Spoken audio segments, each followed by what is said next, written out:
Welcome to Crossbody of Work. My name is Evan. I am Javier. This week it's all about Creed. Actually, no. Javier and I were just talking about the band Creed before we started recording today. And how I know nothing about Creed. Never probably heard a song about Creed. Older listeners, chime in about Creed. Shout out your best Creed songs in the comments and DM us on Instagram and Twitter. Literally no one's going to do that. Let's move on. I will lose my mind if someone sends me one Creed song. I'll lose my mind. And please let me lose my mind. All right. On this show, we talk about a wrestler through 5 of the most important matches. And in certain cases, some wrestlers have such long and illustrious careers, they get 3-part episodes. This is one of those. Big Show Part 3. We're talking about the latter part of the career of Paul White. Paul White. Shout out to the Big Show show. This is truly an evolution of a man. We go from a guy who starts off, he's in his mid-20s, he's got this long, luscious hair, to here at the beginning of this episode, my man's barely hanging on for dear life. And then we get to the end where he's as bald as it gets. Oh, you're talking just the hair in general. It's the evolution of man, you know? It is cruel that God, has us born without hair lots of times, gives us hair, and then it's like, let me take that back. Let me take it back from you right time.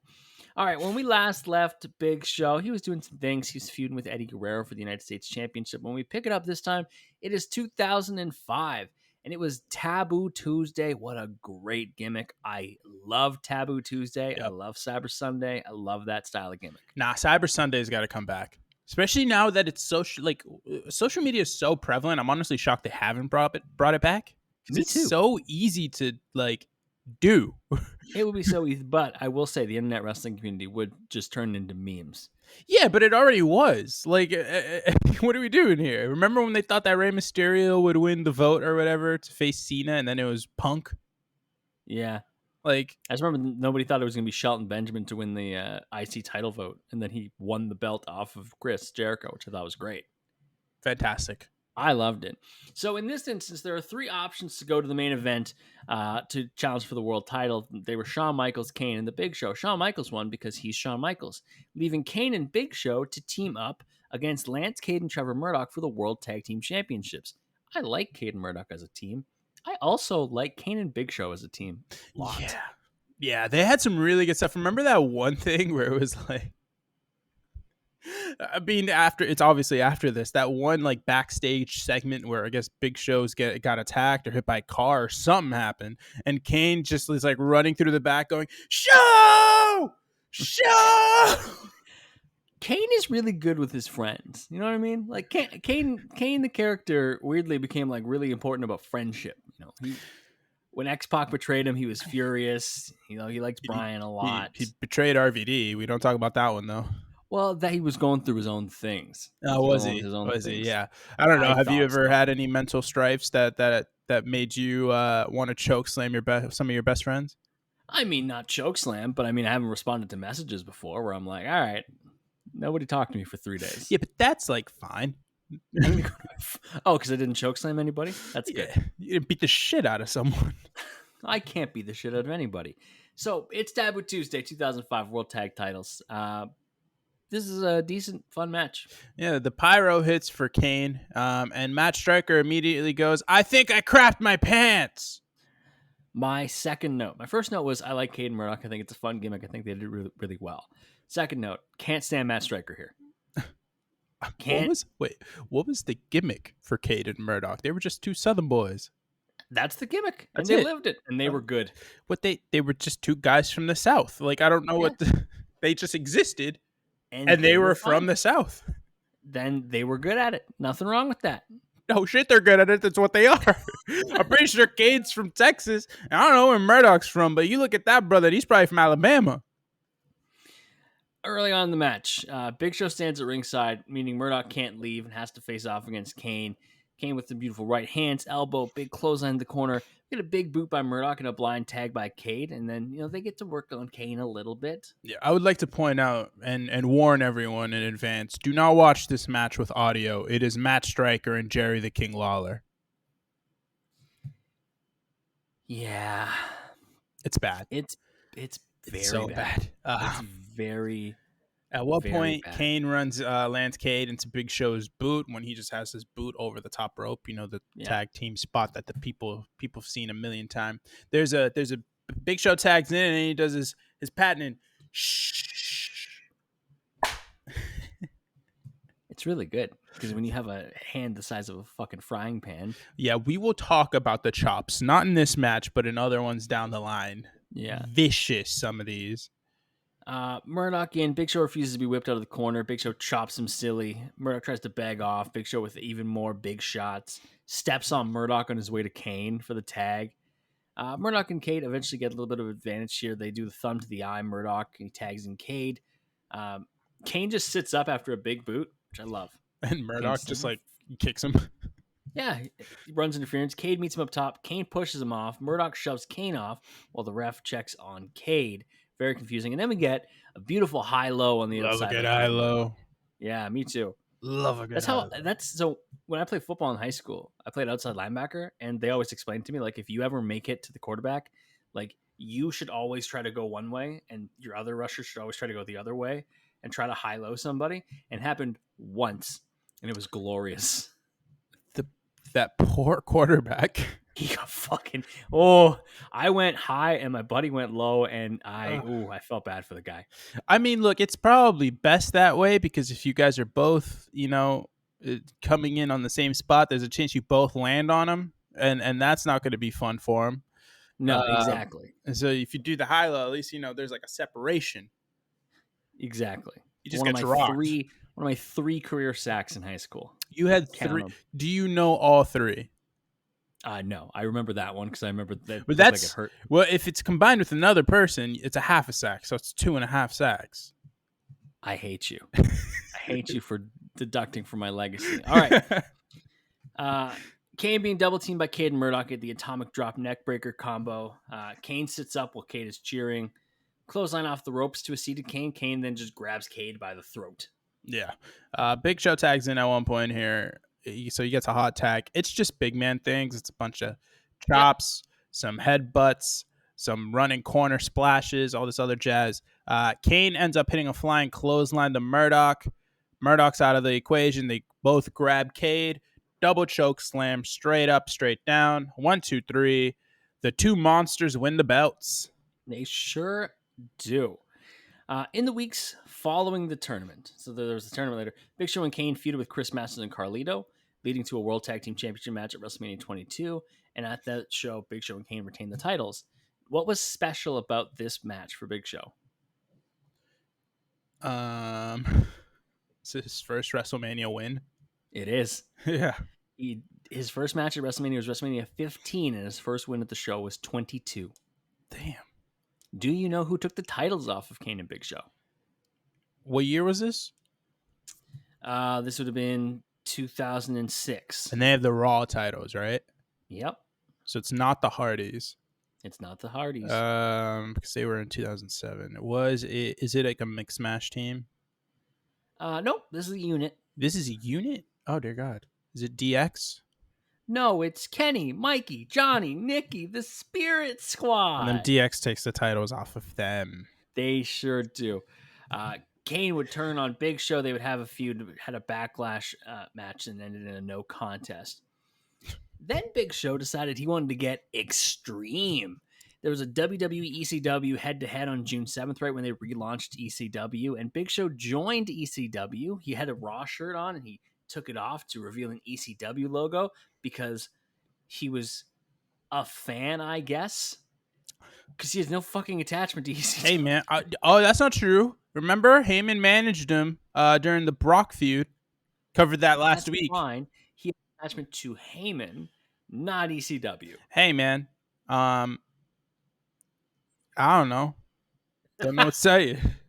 What's just not many people do. A member of the ECW roster, and we are on July 4th, 2006, ECW TV. Big Show is challenging Rob Van Dam for the ECW title. Now, that's a great feud for Rob. That makes a lot of sense. What is the context around this match, Javier? Well, Rob Van Dam had just recently lost his WWE Championship after winning the WWE Championship at One Night Stand against John Cena. Yep. The reason why he lost the title, and I mean, at the time he was a double champ, but the reason why he lost the WWE title is because he got busted for pot. There are active marijuana chants during his entrance. Marijuana. They're not even cheering for Rob Van Dam. They're cheering for drugs. Marijuana. Clap, clap, clap. Yeah, it's a lot. And so he is going to get suspended for 30 days. That's something's happening. So they need to get the belts off of him. So, spoiler alert, Big Show is ECW champion by the end of this. Yes. How we get there, we will speak about right now. That's what we'll do right now. So, Big Show kind of dominating early. He does get the "You can't wrestle" chance from Philadelphia. Very mean. Very, very mean. He's a decent worker. You and I are not going to fit in Philadelphia. You know, I'm too nice. And I'm too much of an asshole. Then you'll fit right in. Yeah, but the issue is that I'm the other kind of asshole. Like, I'm not a Philly asshole. I'm a masshole. What's the difference? Give me. I'm an outsider. We hate them. They hate us. What do you mean? What's the difference? It's not like the type of asshole you are. Do Canadian provinces not like each other? Like, does fucking Ottawa hate Toronto or some shit? Well, 1, those are in the same province. I know, 2, but you know what I mean. Everybody hates Toronto. 3, lots of provinces hate each other. Yeah, so like, I don't know, fucking Winnipeg, wherever they are. Like, let's say, there's an asshole in Winnipeg and an asshole in fucking Toronto, and they come together. They're both assholes, but they still hate each other. That makes a lot of sense. I thank you for clarifying that for me. So we go to ringside. Big Show gets run to the ring post, face first. RVD gets crotched in the barricade and forearmed into the crowd. Shout out to the guy at a show in 2006 with a Burger King crown on his head. Very good stuff. Collected those pretty much. Not actually. Like, it was just so my dad, like Infinity Stones. No, so my dad would take us to Burger King. Like, Burger King was like our go-to place every time I'd go with my dad on the weekends, because 1, it's convenient, and I didn't exactly have the biggest flavor palette repertoire when I was like a child. Big kid, me too. And so, like, the easiest thing to get me was just, we'll get him a Whopper Jr., some fries, and some chicken fries. We'll call it a day. He's good. He's good for life. But we'd go to the Burger King, and we wouldn't go to the drive-thru. We'd just eat there. And every time we went, I wanted a crown. So I went, and I'll grab a crown, and I'd leave with the crown. The issue was, we'd go every weekend pretty much. Or at least we'd go, let's say there was 4 weeks in a month, we'd go at least 2. So every time I go, new crown. So at one point, I'm just stacking them. Like, I'm not collecting these on purpose. You're royalty at this point. I'm just taking a crown, and I'm just adding it to where the other crowns are. Put it on the pile. Pretty much. Big Show and RVD would brawl through the front row of the crowd, which is really awkward. Yeah. Like, they were fighting in front. Like, they were on people's laps. It was very weird, which is hard for Big Show because he's a giant of a man. Yeah, that's how we're going to try to get to our seats at WrestleMania. Exactly. RVD fights out, hits a kick that makes Big Show drape on the barricade. That gives RVD the opening to do his spinning leg drop off the apron that he loves. We go to commercial, and we get back. Big Show's firmly in control. So something happened. Ooh. Yeah. We do get a springboard back kick by RVD. He goes up top. Show hits him with a headbutt. Superplex by Big Show. Some elbow drops, gets the 2 count. Then he's doing the, like, bending RVD over the knee, like trying to stretch the back out. Good little bow and arrow type stretch here. RVD gets out by hitting some knees to the temple. So we've covered RVD before. This is a little aside. I get that he's probably not motivated in this match, right? Because he's losing the belt and about to be suspended. I get that. There may be no more, like, going through the motions I've ever seen for Rob Van Dam. You're right, actually, because he never really goes through the motion. Everything is still good. Everything is still crisp. Everything gets hit. But there's something about it where it just all feels like, okay, I got to do this now. Yeah, it's like there's no oomph. Where RVD, even nowadays, like, my guy's in his 50s, he's still putting against Jack Perry, yeah. He's still putting oomph in his moves because he doesn't know how to do it any other way. It's like Jeff Hardy off night. Yeah, it's like Jeff Hardy unless he's like really, really hurt and like physically cannot put oomph in his moves, he just does it because he literally doesn't know how to do it any other way. So RVD starts to get a little bit of offense because he hits the DDT when Big Show goes for a choke slam. Yes. We get a rolling thunder. Big Show kicks out, and again, the rolling thunder is good, but it's just missing something. Yeah. Big Show then just fucking tosses Rob out of the ring. He catches him on a crossbody and just heaves him. Just fuck out of here. That's man. the fun part about Big Show. Yeah. And other like big men is they can just do some shit that nobody else can do. I don't know, man. I feel like John Cena could do that. No. But like in the world of wrestling, there are certain guys who can't do those things. And I feel like there's lots of them. Big Show can also do it, and it's so believable and also probably pretty easy for him that he just like Rob's not a small guy. No, Rob Van Dam's probably like 6 feet, maybe even a little less than that, but roughly around that range. Yeah, he's a thick guy. And Big Show just tossed him like he's garbage. Yeah, which is freaking hilarious. We really get to the finish, or the end sequence of the match, not too far after that. Big Show already secures the chair. Big Show slaps it in his hand. Choke slam. Already kicks out. Big Show gets mad and choke tosses the referee. Yep.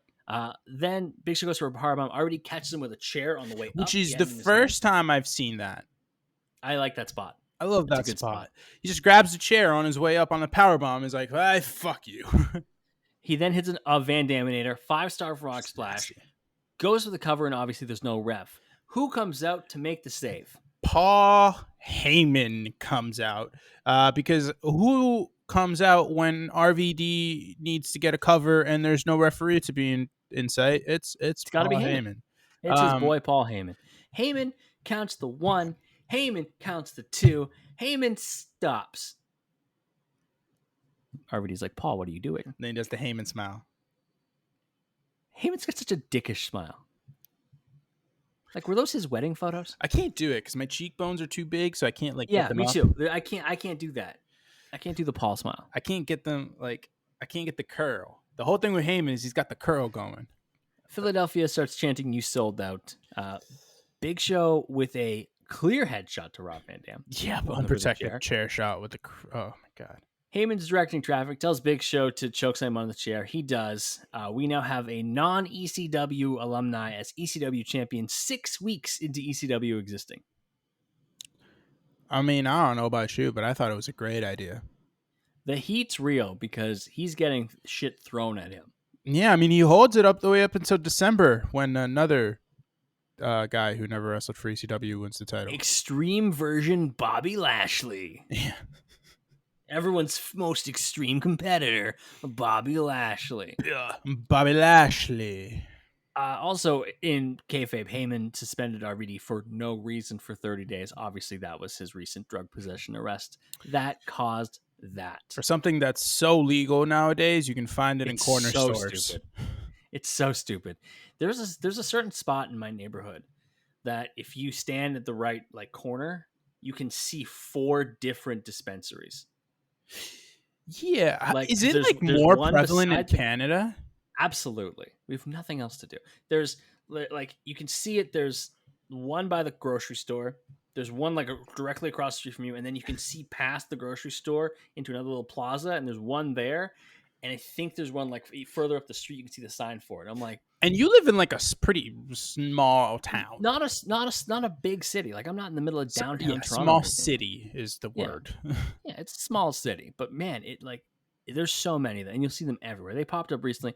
Eventually, it's gonna get kind of boiled down. Oversaturation. Yeah, it's gonna get oversaturated. It's like when randomly a bunch of I feel like wing places went wild for a while. Yeah. And then they're kind of cutting down on the somebody finally won a territory. This is Wild Wing territory. I mean, here we still have them. They're just a lot of them. There's just not as many different. There's not multiples. We have one Wing over Boston. We have one Wingstop. We have one Buffalo Wild Wings. One Hooters. There's a bunch of variety, but there's only one of them. If we want to talk about something that's wild that it still exists, Hooters deserves its own fucking category. But here's the thing, though. I've never been myself, and I'm really curious, and I actually want to go because every single person, so there's a Hooters that's like, you have to take a left to get to the Costco, and in the corner when you take a left is a Hooters, and there's also like a little strip mall kind of region there that's also really popular, really nice. And so I go there quite often with multiple subsets of people, and every single time I go there with someone, they're like, "Oh, Hooters actually has really, really good wings." I hear that too. And I want to go, but like that, I don't want to go by myself. No, that's a group endeavor. You gotta go as the group. But You I can't also just don't be want the to go with one just guy me in and all my Hooters. guy friends. Like there's got to be a woman, and like I have to go with like my girlfriend. I feel like there's a sweet spot. Like you have to have like you can't also just shouldn't be date night because that's weird for like you gotta have it's gotta be like a double date or like a group of 4. I don't know. Just don't make that date there's a night. sweet spot. I don't even care. I don't know. Hooters is weird. Weird name. We're gonna take a break. When we get back, how about a weird pairing? Big Show and Chris Jericho. Back from the break at Night of Champions 2009. So we're skipping ahead in the other term, like he was in ECW for a while, and then he kind of floated. He got released, didn't he? Or his contract expired? Oh yeah, he left for a whole year. That's what I was like. What, something happened in that? No, he left for a whole year. So his contract expired in February of 2007, I believe. Yeah, and then he so that's his like not his 10-year contracts. Remember, he got signed to a 10-year deal, but that was 99, something like that. So didn't make it the full 10 years. So he went on this weird. He was on the what's it called? He's in Memphis Wrestling. He was on like Hogan's tour, and he was calling himself Paul the Great White, and he said that Big Show was his slave name. Yikes. Anyways, he kissed Vicky Guerrero in that one angle where Edge cheated on Vicky Guerrero with Alicia Fox. Can't believe, the things we're skipping over are having a match against Floyd Mayweather at WrestleMania 24, which was great. That triple threat with Cena and Edge, which we covered in Cena. And that's WrestleMania 25. And so now we move to Night of Champions. So Night of Champions 09, Big Show is introduced as Chris Jericho's new tag team partner due to Edge needing time off to an injury, and then he becomes the World Tag Team Champions as part of Jeri-Show. Shout out to Jeri-Show. I was going to say, which leads me to this question. This is the best Big Show tag team, correct? Oh, without a doubt. Who's number 2? Ooh, Miz Show? I think it's Kane. Oh, I loved Miz Show. This is in my dead era for wrestling, like when I wasn't paying that much attention. Miz Show was kind of fun, but yeah, maybe Kane. Who was it? He had one with who was it in the 2000s?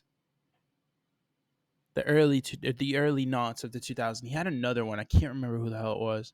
But Miz or Kane, I'll give you. Though I think that's 2 and 3 in some order. Well, those are the 3 that he won. Well, he also had Kane twice because during the Authority era, he had Kane again. So I'm going to say Kane. And then also, he did have tag title runs with The Undertaker, too. So yeah, I ain't doing that one, brother. You don't like that one? I ain't doing that one. That one ain't working for me. This leads to TLC 2009, Jeri-Show defending the Unified Tag Team Championships against D-Generation X. You love this match, don't you? Love this match. Did we cover this already? No. Yeah, that's why. That's why I put it here. I love this match. No, Evan, don't do it. Evan, don't do it. Okay, I'm not gonna rain on your parade. Evan, don't be that guy. Nah, this is a great match. This is a great match. This isn't a 5-star match. I'm not going to tell you it's a 5-star match. I'm going to tell, honestly, it might be one of the best matches of 2009, but that's just an indictment on 2009. The bar's on the floor. All right, first off, first Taker HBK match was in 2009.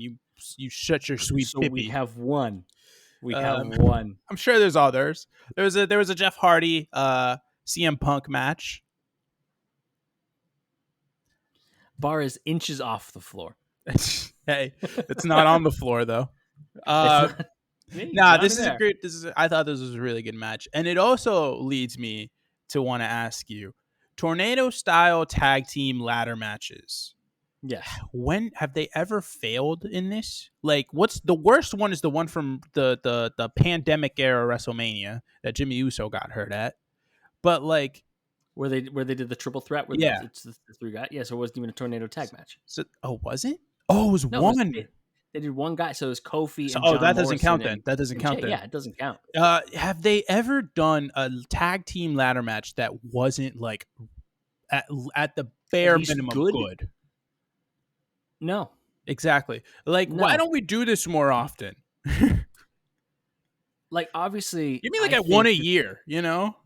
If you take TLC out of it, like the original TLC, because that counts. No, but like for my next, like, I'm talking just if you have two teams, that's it. Like, the issue is they don't. It's really pretty fun do that as much. They do like to add extra teams because, like, I think of the Terry Reynolds Invitational, right? That one that could put the Hardys and Edge on the Christian on the map. That was great. And since then, literally anytime you just put two tag teams and a title or something else up there, it goes well. Yes.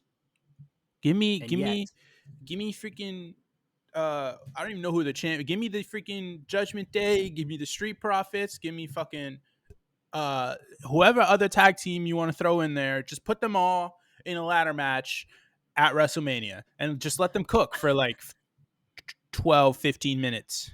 I had to double check because I've mentioned before. I went to NXT TakeOver Toronto in 2016. I was like, was Authors of Pain versus TM61 a ladder match?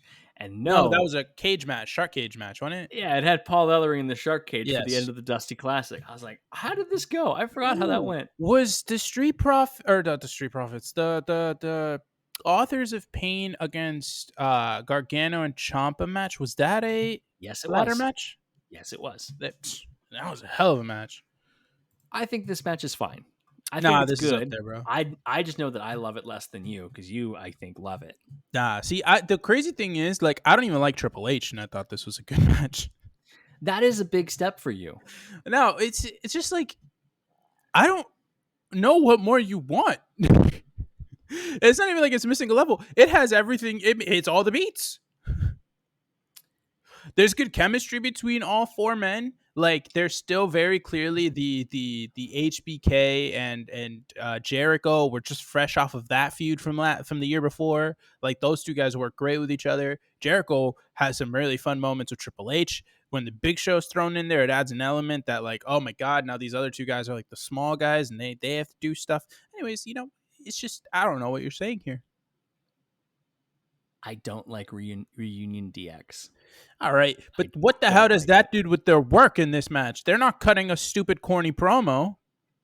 It does impact the way I look at the match. But because we literally start the match at the bell.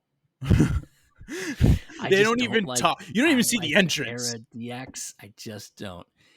Big Show in this match, I think, does really well. I actually think all four men do really well. There, those things of like, you ever meet somebody? It's like, something about you, just don't like it. That's how I am with this match. It is a good match. It's got all the beats, like you said. There's lots of history. You're just a hater. Good. Now you're just being a hater, and honestly, I respect it. I was gonna say, if anyone on this podcast is a hater more, it's usually you. Yeah. No, but listen, I respect it. Yeah. This is also a Matt Striker commentary. Yeah, turned it down. He does commentary like an NPC. Yo, did you notice that? Oh my God. You know those, like, you know what he does commentary on? What is that shit on TikTok that the people are like, there's like the AI, like they pretend to be AI, and then whenever they get a chat, they like copy it with these like weird like mannerisms. It's like you send them an ice cream cone thing that you paid for, and they're like, or some shit like that. Yeah. You know that? Do you know what I'm talking about? Yeah, it's like he does commentary like he's doing that. I said he's just all stock phrases and weird facts, and it's unsettling. Like, if you walked past the same person in like Skyrim multiple times, oh my God, you have to come up with something slightly different to say, but they've only got like 6 things to rotate through, and that's what it's like. Oh, we didn't expect you to interact with this person more than 6 times. So let's talk just about the spots we liked in this match. Early on, it's a lot of, I would describe as just, it's the brawling. There's a lot of brawling happening, kind of sussing out. A lot of Jericho's whooping HBK's ass in the ring, and Triple H has the advantage on Big Show and just never helps Shawn. Well, Show at the beginning is beating the fuck out of Triple H. Like, he whips him into the barricade, and then he moves out of the way, so Show goes over into the crowd, and that's really when he had a chance. But he just didn't do anything. Like Jericho gets his knees up on a Shawn Michaels flying elbow, and then that's pretty much it. Like you don't see Triple H and Big Show because they just go up the ramp. It's just this basically just becomes a Jericho Shawn Michaels match for the next 3 minutes. Jericho goes up the ramp. Pedigree attempt on Jericho's reverse. Triple H gets backdropped onto the steel. Michaels is there. He disappears behind the entrance and comes back with a chair, which I think is cool. It is kind of cool. They do dueling chairs for a little bit, which was fun. Nice little concerto. Yeah. Show with a headbutt to Michaels. Big Show and Jericho with literally a fucking leisurely stroll after these chair shots. They just take their sweet time. Look, if you have plastered 2 individuals with chairs, you gonna sprint down to the ring? Yes, I'm trying to win the titles. Nah, fam, I'm taking that. They done. In my mind, I just plastered them. Right, I have to forget. I always forget. Wrestlers have never seen wrestling before, so they don't fucking remember anything. No, Jericho has, because that's how he's able to call out Shawn, and that leads to the whole program back in 2008. Then he should know to run. He should know to fucking book it. Listen, Big Show's not running, brother. I don't know what to tell you, but I can tell you that. He's not running. Big Show feeds Jericho a ladder. DX arrives. They knock Big Show to the side. Jericho hit with a ladder by Triple H. DX do a ladder suplex where they literally double suplex the ladder. Which is sick. Jericho. It's a good spot. Then we get a couple trading of trying to climb. HBK tries to climb. Show pulls him down. Big Show slams Triple H into a ladder and hangs him there in the corner. Yeah. Big Show then tosses Shawn into the ladder, does a corner splash onto Triple H. This is good stuff. Yeah, good stuff all over. We get a baseball slide. Jericho baseball slides the ladder into Shawn. He then bulldogs Triple H onto the ladder. Triple H hits a DDT to Big Show, and Shawn follows that up with a flying elbow.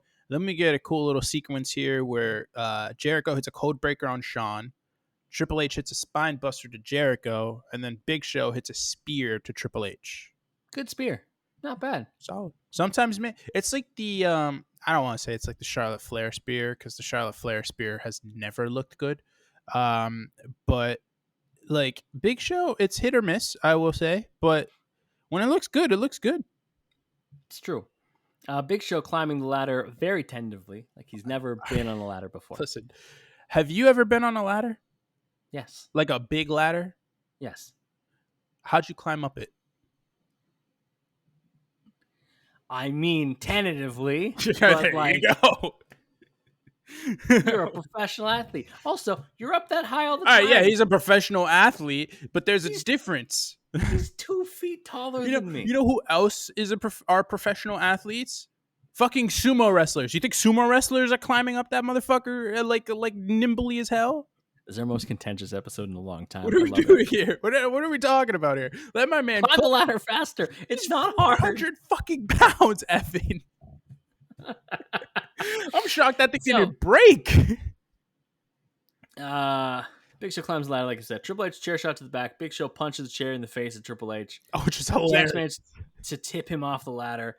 We get a pedigree by Triple H to Big Show with an assist from HBK. Shawn's on the top of the ladder. Jericho dumps him off to the outside. He lands directly on the Big Show. Yeah. Triple H powerbombs Jericho off the ladder at one point. And then Big Show, counterintuitively, just destroys a ladder. Just fucking rips it in half. After chokeslamming Triple H, just like stomps a ladder into pieces. And then he grabs another ladder. Jericho hits, so they used that ladder that they just got, and they stacked they put both members of DX in there, and they closed the ladder on them, so they're like sandwiched. And then Jericho grabs a chair and starts hitting the ladder. Yeah. Which, what the fuck is that doing? Nothing. It just looks very cool. It doesn't even look cool. It looks stupid as hell. Cool. It looks very cool. And then they Big Show just freaking rips the ladder off of its hinges. So now the ladder split into 2 long halves, which is better off than the first one. The first one, he just smashed to bits. But Big Show chokeslams Triple H, he chokeslams Shawn onto Triple H through the table that was set up in the corner. Yes, which I But liked. of course, they only have the half ladder left. Like literally, the ladder's like this. They have half of it, so they can't climb it. So Jericho decides to climb onto Big Show's shoulder. He's going to stand on Big Show's shoulders, and they're going to tentatively walk over to the titles. They can't. This is my favorite part of the match because it's so stupid. I love it. It's so dumb. They can't quite get the balance right because Jericho has to hold Big Show's hands to keep his balance, and he can only let one go one at a time, and even then he's wiggly. DX gets up, and Big Show standing there holding Chris Jericho's hands. Like, oh no, no, no! Oh, as Shawn hits him with the sweet chin music, Jericho goes flying and smacks a table that was set up ringside. The table does not break. Jericho literally smacks it and knocks the table over, and it's just like with his nose. It's just like hanging on the leg of the table. This is a really good ladder match for Chekhov's gun. You heard Chekhov's gun before, right? Yeah. Like anything that was introduced in this match had a purpose later. Like they set up that corner table before, that's where they got chokeslammed through. They set up this table before, Jericho is supposed to go through it and instead gets his fucking nose off of it. Yeah. Another putting nose to table like Tony Khan.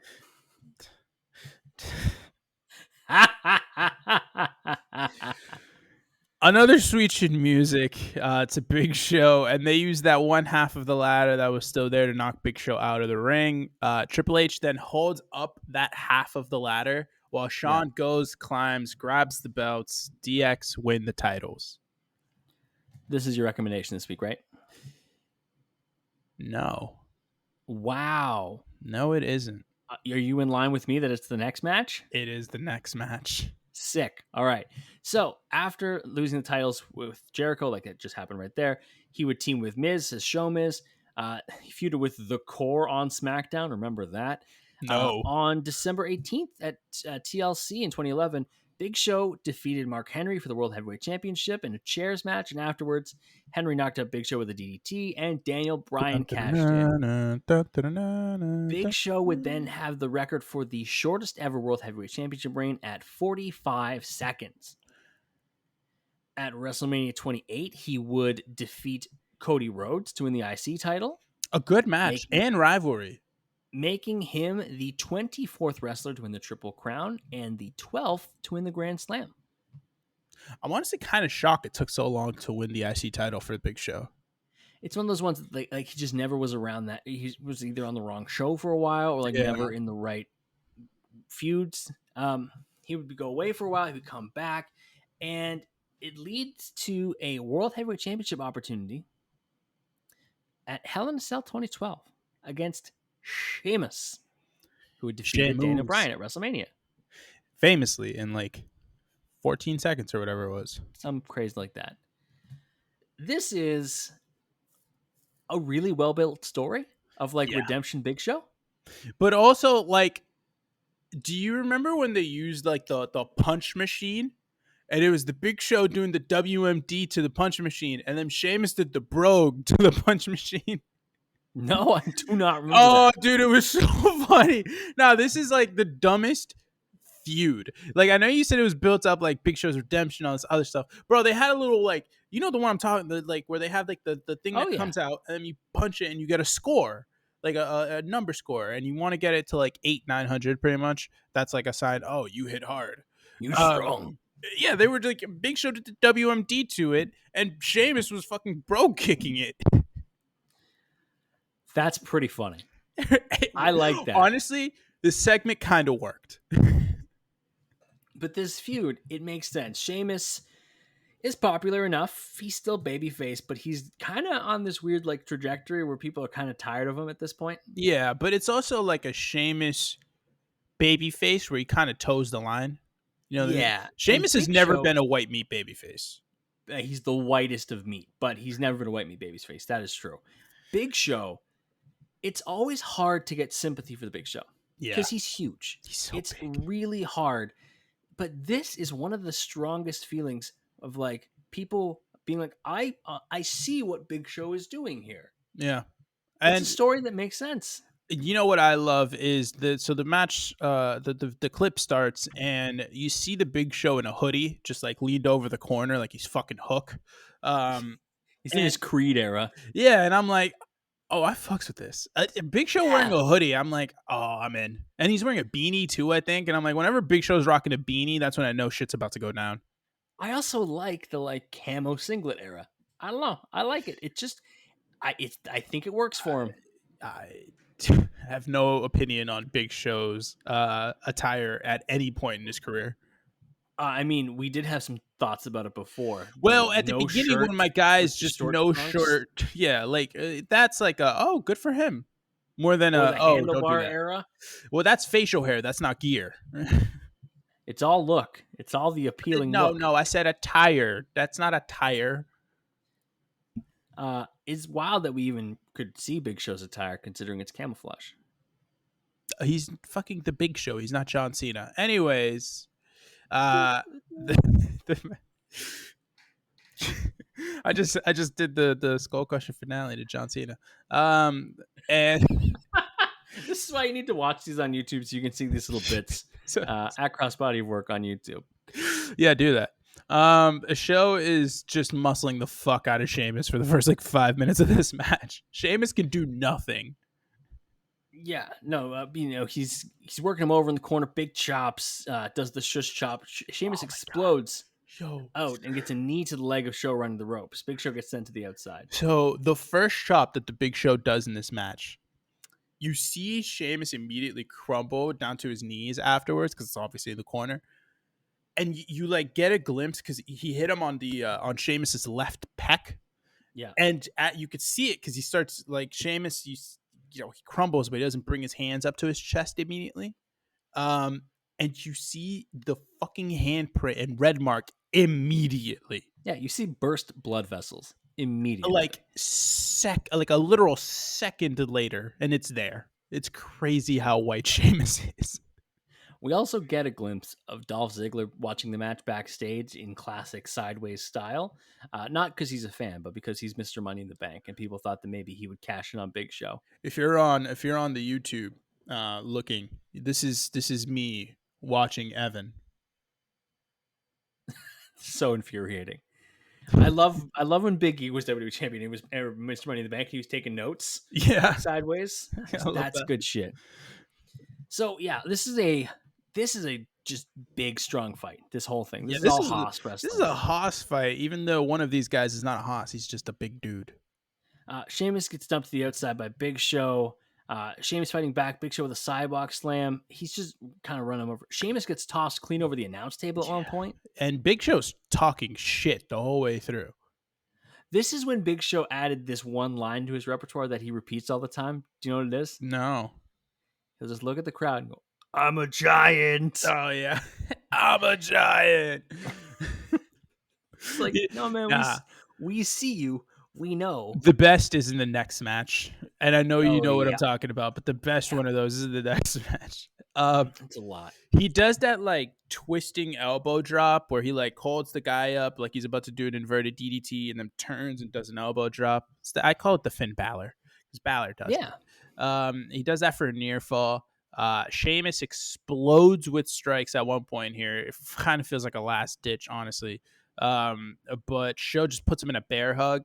Show then does a middle rope splash for a near fall. He does like a Vader bomb. No. That's later. He does just a regular middle rope splash. Oh, right. For near fall. Big Show goes to the chokeslam, does the taunt, which I think is only the second time in 15 matches we've seen him do that. Well done. Sheamus reverses into DDT, which is the most common counter to a Big Show chokeslam, of course. Which is weird because he's so tall, you wouldn't think that people would be able to get the leverage. Big Show pushes Sheamus off at 2, sends him to the outside. Sheamus gets the beats the Baldrum in the corner. Yeah. Which was cool. He does a white noise for a near fall, and it was kind of freaky how effortlessly he got Big Show up for a white noise. Yeah. Sheamus is a strong dude. Which is funny because you see him in the Celtic Warrior workouts, and he is struggling with everything. Sometimes it's just the energy. He's just got that second gear, Well, I guess. When you see him you see him in some of those videos, brother. He ain't got that second gear in him. He's struggling. When he's performing, he comes out when the lights are bright. Some people are game day performers. Some shrink under the lights, and Sheamus is a big. Some guys big show up, and some guys show up in training, and he does not show up in training. I was the ultimate practice player. Oh, were you? Oh yeah, I was the worst practice player. I did not. Which sport are we talking? So for soccer, when I was the goalie, I didn't want to save shit. Like, oh, you want me to dive? Yeah, okay. On my body? Yeah, all right. We'll save that for game day, coach. I was like annoyingly intense in football practice. I was that kid. In basketball, I was the annoying guy that like, if someone had a busted jumper, I would try to help them with it because I have a pretty jumper. Very pretty. Elbows tight, all this stuff. In basketball, I was like... They let you on the basketball team? Middle school basketball, starting power forward. And here's why. Good vertical, good ability to read rebounds off the rim, and everybody fucking misses in middle school. So getting rebounds is very important. I averaged like 6 offensive rebounds a game minimum. Like I was just pulling down boards. Kenneth Fareed out here? With a drug problem. It was awesome. You were Kenneth Fareed out there? I was Kenneth Fareed. You were the manimal up north? I was the manimal. But no, I could be described as like the Boy Scout of practice. Like I was like Captain America. I'm like, we gotta go in there, boys, and try our best. Like, shut the fuck up, Evan. Yeah, Evan, you are the rebounder. Rebound. You averaged 3 points and like 14 rebounds a game. No, you 0.3 points. I mean, my high was like 6. I don't know. So yeah, white noise by Sheamus, KO punch by Big Show because he uses the KO punch now. Yeah. After he catches a brogue. Yeah. Yeah, and hits the KO punch. Sheamus kicks out. Sheamus hits a brogue kick. Big Show kicks out. Yeah. That surprised me. I think Big Show is one of like 4 people who have kicked out of the brogue. I want to say. I'm gonna look that up. You talk about the finish because it's like it's Roman. It's I think Gunther. No, not I think. I know Gunther. Drew kicked out of it, and then like. So that's 4, and I think that's it. I can't think of anyone else who has kicked out of the brogue. He just doesn't do it. Roman has a couple. Has once apparently. Well, yeah, Orton in 2010. Oh, okay. Drew at yes, I Castle. mentioned Drew. Yeah, and Edge in his last match. Gunther absolutely did. Yes. So that's like 6 people. That's nuts. That's bananas. Bro kick attempted again. Big Show catches him with a KO punch and wins the title. Yeah. It's a great time. It is a great time. I was genuinely happy for him. Also, this is just like a really good match. This match is really good. This is by far the recommendation of the week for me. It's probably not by far the rec for you because you really like the TLC match. I mean, I also like the next match. Like, I think there's some good matches here. I like the next match too. We're going to take our last break. When we get back, a little bit more about what's going on in Big Show's life, and then he faces off against Roman Reigns. Back from the break. Who ended Big Show's world title run? You remember? This one? Yeah. Was it Orton? Alberto Del Rio. Last man standing match on the January 11th, 2012 episode of SmackDown. Or I guess that's 2012 or 2013. Then there was this weird thing where Big Show was forced by the Authority to do their bidding because he was broke. The bidding they wanted him to do was to punch Dusty Rhodes in the face. Well, it was multiple biddings. Like they had him punch Brian, Miz, and it was Brian, and he did some goon work and all that stuff. Nobody believed Big Show was broke. Nobody cared. Bro's coming out in suits. Like what are we doing? In the nicest way possible. Nobody cared. And this was, I think this was the first thing, this whole Big Show thing, where I was like, oh, they have no fucking idea what to do with the Authority. Yeah, I hate when they do that. Like when they're like, oh, this guy who's been around a while, yeah, he's broke now. Like, remember when Shawn had the match against JBL because he was his assistant or his personal like thing or whatever because he was in debt to JBL. It's like, you expect me to believe Shawn Michaels is in debt to JBL? We know JBL is good with money, but damn. Like, what are we doing here? Like, I'm not believing this. If it's like, okay, let's say it's like nowadays and like fucking Von Wagner is like in debt to the Miz. That makes sense. I can believe that. They pay shit in NXT. But like, Yeah. eh. I don't know. Doesn't make sense to me. You know what else doesn't make sense to me? By 2014, Big Show had joined the Authority because he turns on John Cena in the because the Survivor only Series thing match. worse than mistreatment is being on John Cena's side, apparently. That's true, I guess. I don't believe that, but Big Show apparently did. On Wikipedia, they have an estimation of how many heel and face turns Big Show has had in his career. So many. Since his debut in 1995. Is it 26? It is higher than that. Fuck. Is it like a lot higher? No, it's 34. Damn. Including 4 alone in his first year in WWF. As the world turns. Bro. It's a lot. It's a lot. So he's part of the Authority. He did their bidding. He won the Andre the Giant Memorial Battle Royal in WrestleMania 31 in what was one of the last good ones. Which should have been Mizdow. It should have been Mizdow. God, he was electric for Mizdow that day. Yeah. And then he turns babyface the next day on Miz. Or he has that turn on Miz the next day, and it was just downhill from there. All right, let's move to our last match here. It is Extreme Rules 2015. It is Big Show versus the Big Dog, Roman Reigns. Last man standing. Because Big Show just has to have heat with Roman Reigns because he's the Authority and Reigns is the chosen one and all that. Well, this is Roman's first match back since his injury. He showed up at the end of the last pay-per-view, came back, and big man, ooh, all that other jazz. And we didn't hate Roman yet. I think people were kind of tired. I think people were a little tired. He just got back. I know. What do you mean? But I think people were aware that he was the handpicked. Yeah, I think there was that aura of like, you're about to be forced onto us.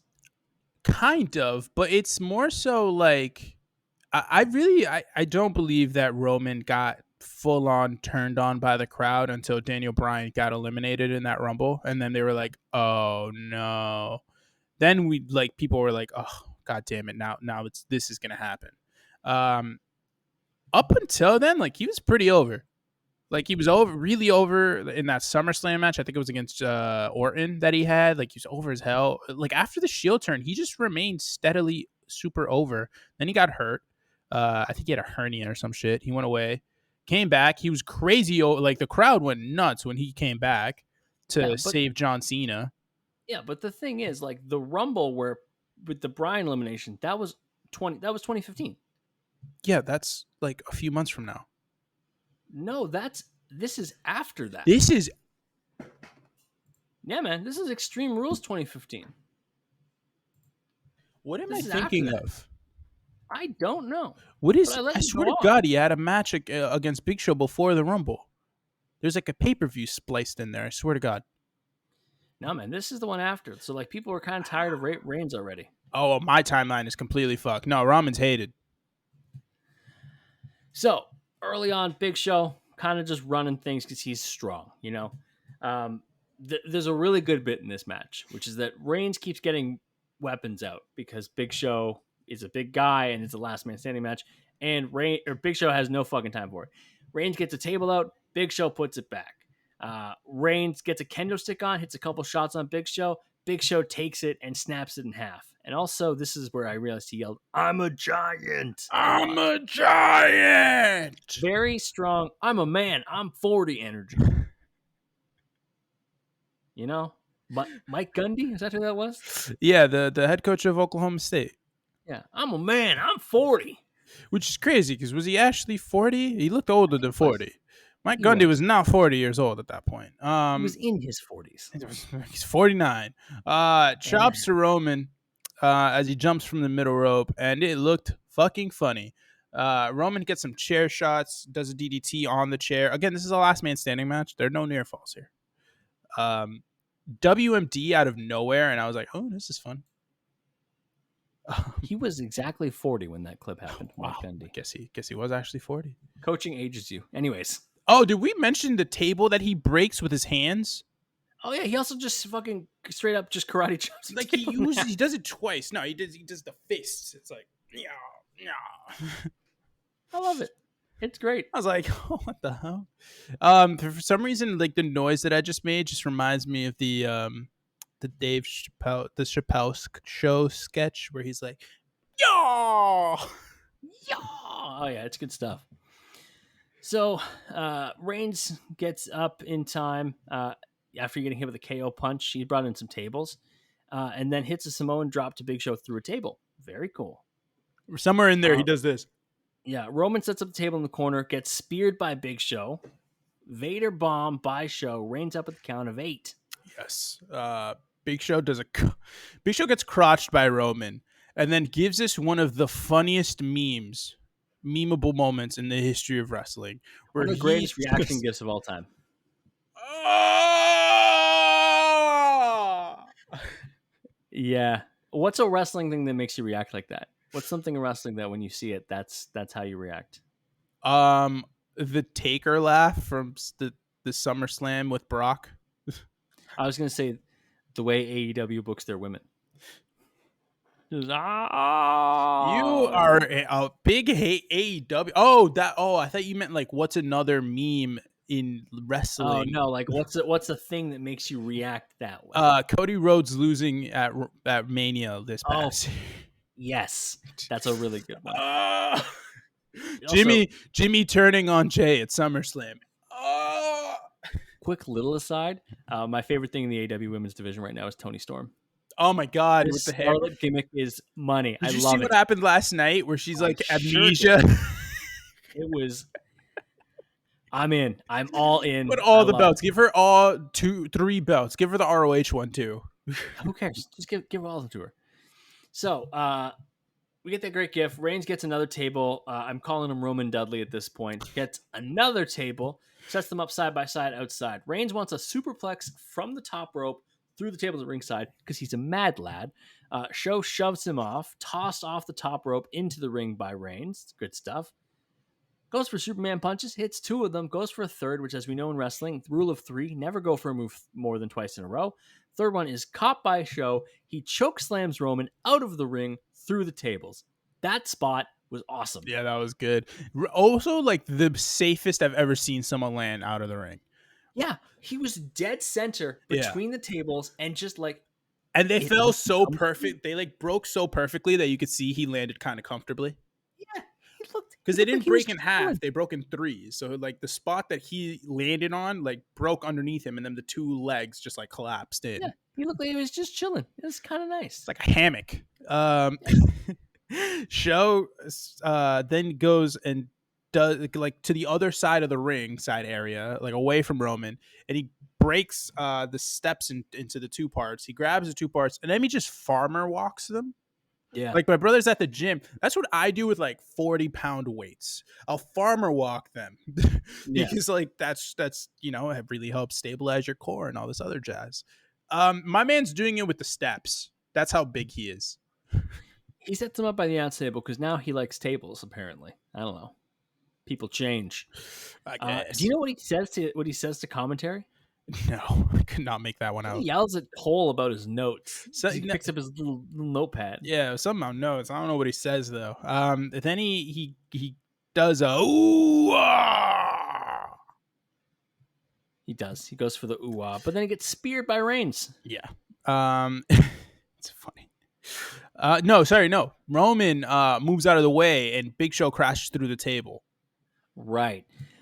Then we're on the outside. So we get the spear by Reigns. Yes. Big Show then is outside the ring. Roman spears him through the barricade by the timekeeper's area. It's a great spot. Cool. Always. Anytime Roman does it to a bigger guy, when he did it to Braun, it was fucking awesome. Here it looks great. Big Show has Reigns on the announce table going for a chokeslam. Also, that table is wobbly as shit. Reigns fights out, charges up the set upstairs, and Reigns spears Big Show through the second announce table. And he gets up.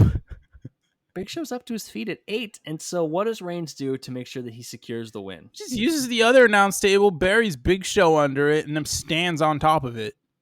feel like we mentioned this GIF a lot, but here we go. What are you doing? I'm burying you. First off, you mentioned this a lot. Hey, we are the collective we. If I mention it, we mention it. People are going to be like, Evan said this a lot. I'm like, Crossbody Work talks about Step Brothers a lot. I love that movie, though, to be fair. It's a great movie. Also, it's a fucking Catalina wine mixer. Earlier, when you said something about like not being able to beat anyone up at this stage of your life, that's not true. You can beat up some kids. Yeah, but you shouldn't. Sure. They do a whole thing about it. You shouldn't be. Yeah, whatever. Make them eat white dog shit. Big Show doing really well, putting over the young talent. He looks really good here. Our last little bit is the promo for Big Show, because again, it's hard to find. It really is. It's so annoying. The promo we've got is from June 22nd, 2020, and it's Big Show confronting Randy Orton and Ric Flair. Now, I will be the first person to admit, you put this promo in, and I looked at it and I was like, why the fuck is Flair with Orton? Because I forgot that when Orton was coming out of his feud with Edge, that happened at WrestleMania for like their big last man standing match, he went back into Legend Killer gimmick with Flair by his side and would only later turn on Flair. Yeah. I forgot that for a little bit Flair was with him. Yeah. The crazy thing is, this was the point in time where Randy Orton was literally just punting people to AEW. Yes. He did it to Matt. He did it to Christian. He did it to Big Show. Yeah. So Big Show's yelling at Orton for latching onto competitors that make him better. Orton lacks the motivation and discipline to make himself better. Once he gets what he wants, he leaves the host to die. I was like, ooh. Said Edge isn't done with him, with Randy, but he's not going to get the satisfaction because a pissed off giant is going to break every bone in his body. Big Show's a good promo. Yeah, when he wants to be serious and go out there and do his thing, he does it. And we've talked before, because obviously last week the promo was Special Sauce. Big Show's got range. Yeah, he can do comedy. He can do the funny things. He can be Shokishi, you know. He can do the serious bits. He can do everything in between. The thing with Big Show is like he really is pro wrestling encapsulated in one person. He's like spectacle. He's a spectacle physically because of how fucking huge he is, but he has so much range with his personality. Like he is the most entertaining big man, I would say, in the history of wrestling. Like he just is, because I would be inclined to agree with you.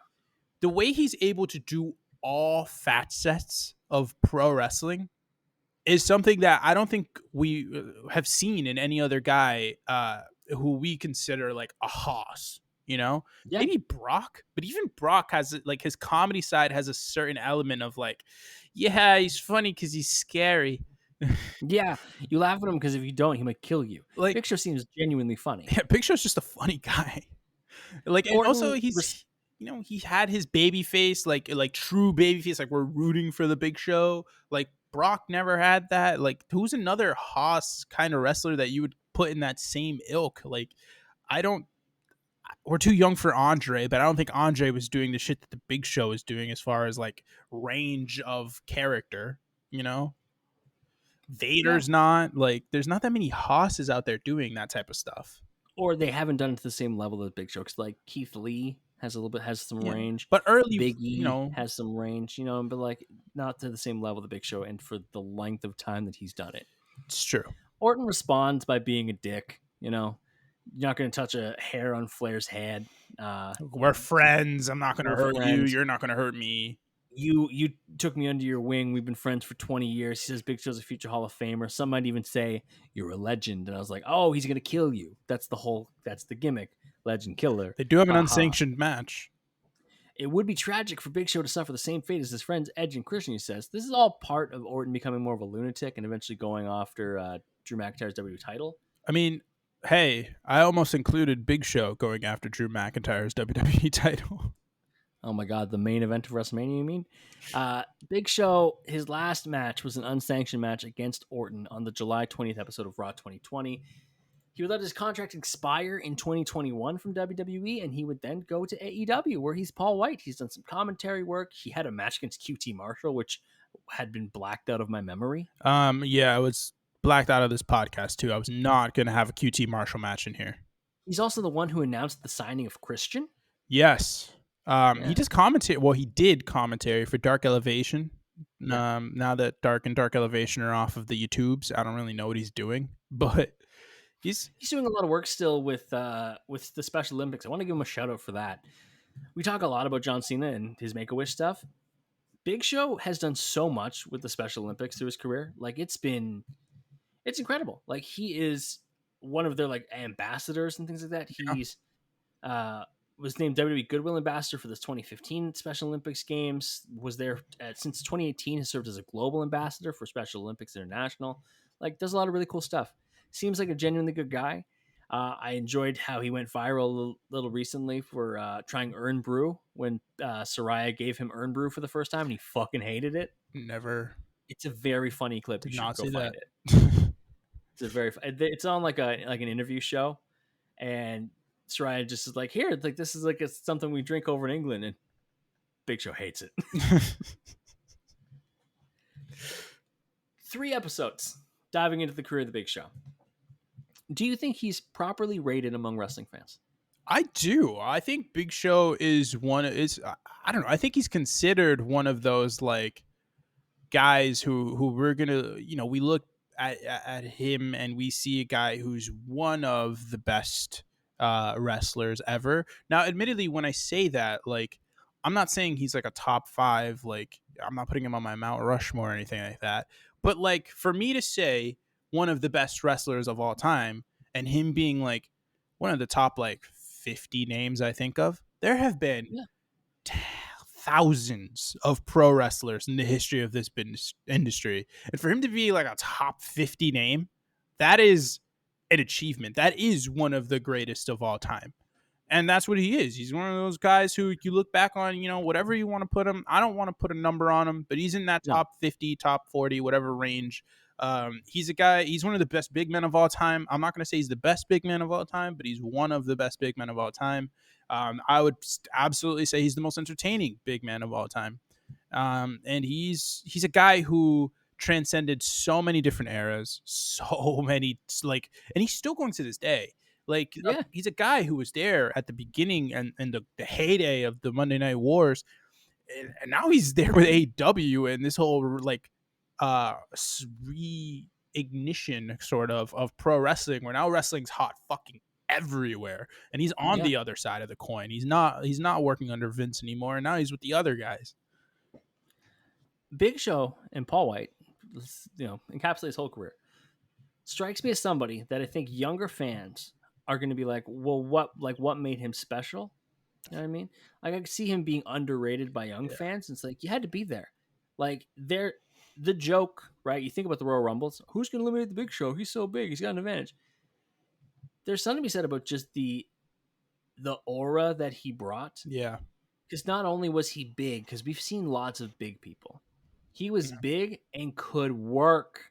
Not just the physical work, the character work, the emotional work, the storytelling work. He worked constantly. And I feel like that's just going to be something that when we're like the old people, there's going to be people like, well, was Big Show even good? And we'll be like, you shut your face. He was good. Yeah. And pretty much you could give him anything. You give him chicken shit, he'd make chicken salad. So you give him his props. Because I feel like young people will be like, I get The Undertaker. I get Kane. I get Brock Lesnar. Like, I get those guys. Yep. Was Big Show ever that good? Absolutely he was. Yeah. You give him his flowers. Yes. And like, am I saying he's going to give you 5-star matches at the Tokyo Dome? No. But not every wrestler gets to, like, fucking Stone Cold Steve Austin never had a 5-star match at a Tokyo Dome. But like, and I don't mean to like compare Big Show to Austin, but like, Big Show could work in his own way. He was able to pull out some great matches against some competitors that maybe shouldn't have. Like, that match against Sheamus is absolutely a fucking gold star performance by both men, but Big Show deserves his fucking credit for that just as much as Sheamus does. Like, that's not Sheamus carrying him to that. That's Big Show rising to the level of Sheamus and like both of them just going.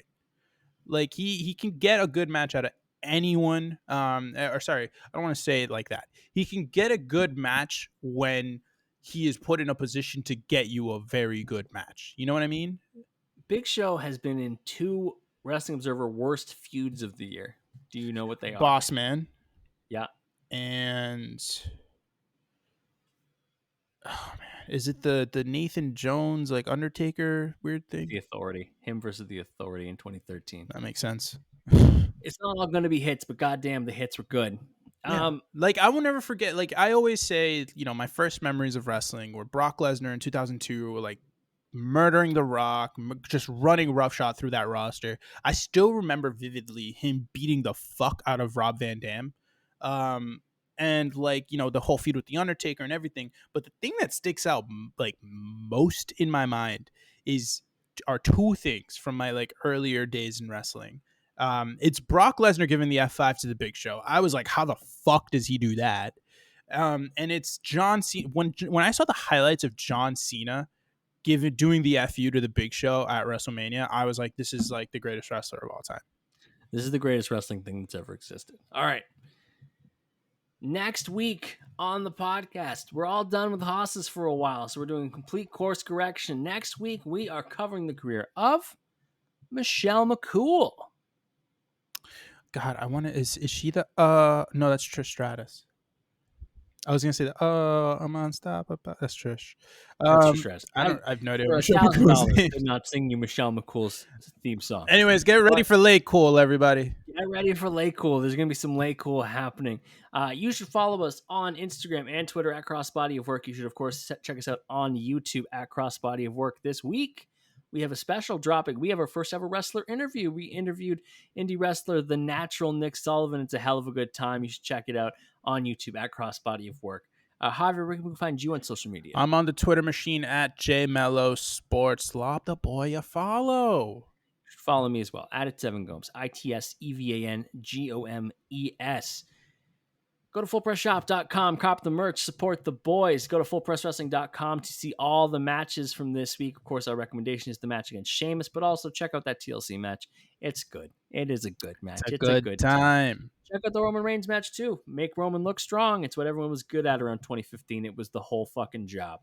Bono. It is time for everyone's favorite part of the podcast. Javier, any final words for the people? This week on Life Advice with Javier, we're talking about going to wrestling events again, because tomorrow, as of this recording, I will be attending Friday Night SmackDown in Boston. I had no idea you're going to SmackDown. Yeah, I forgot to tell you. Anyways, John Cena won't be there, which is really fucking annoying because he's going to literally every SmackDown for the next like 6 weeks. Except yours. Except for the one here in his home state. Anyways, no, it's like this time around, we've gone through the whole ordeal with going to shows and all this other stuff. This one is honestly just kind of a tip, a little rule of thumb. Just go eat before the show. Doesn't have to be a heavy thing. I'm not telling you go like fucking 5-course meal and all this other jazz. I'm talking literally just like go. Like me specifically, there's the TD Garden. I will be going before the show to a Tasty Burger, which is like a burger joint that's a chain here. I don't know if it's across the country or not, but there's a chain restaurant, and one of them is right next to the Garden. Me and my buddy go there, and then we go to the Garden. We watch wrestling. That's just what we do. That sounds good. And that's what I do. So just go, especially if you go all the time, find a spot that you really enjoy, and honestly, just make a little tradition out of it. Just go every time. Fuck yeah. Like that's like a cool little thing. Just build like little traditions. It's a nice little thing to have, especially if you go constantly to these shows with the same people, whether it be you taking your kids, you going with your buddies, whatever it may be. Even if you're going by yourself, just go find a little spot. Yeah, find a little spot that you really enjoy. Go there before every show and go and have a good time. Don't overindulge in the beverages. You know what I mean by that? And whether the show is good or bad, just make sure that you are voicing your opinions, because pro wrestling is great when people make noise. I'm going to drink 5 Diet Cokes and be bouncing off the wall. Thank you so much for listening as we talked about the career of Big Show. We're back next week with Michelle McCool. We'll talk to you then.